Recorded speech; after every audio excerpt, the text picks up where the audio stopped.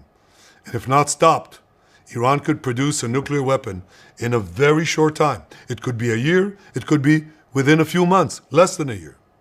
This is a clear and present danger to Israel's very survival. 80 years ago, the Jewish people were the victims of a Holocaust. खुद Netanyahu ने confirm किया है कि हमने IRGC और nuclear वैज्ञानिकों को ईरान में निशाना बनाया है। नेतन्याहू ने कहा कि ईरान के पास इतना यूरेनियम मौजूद है कि वो 15 परमाणु बम बना सकता है। इस वजह से हमने ईरान पर हमला किया है। ईरान के नेतन्ज, खुर्रमाबाद और हमदान, इन 3 से 4 जगहों पर कई बार बड़े धमाके की आवाज़ आई है। ईरान के पूरे इलाकों में धमाकों की आवाज़ सुनाई दी है। साथ ही ब्रेकिंग न्यूज़ मेरे पास ये भी है कि इराक की राजधानी बगदाद में भी, जी हाँ, इराक पर भी लगातार कई धमाकों की आवाज़ सुनाई दे रही है। फिलहाल ब्रेकिंग न्यूज़ में इतना ही। लौट रहा हूँ और भी ताज़ा तस्वीरों के साथ। तब तक के लिए जय हिंद, दुआ कीजिएगा।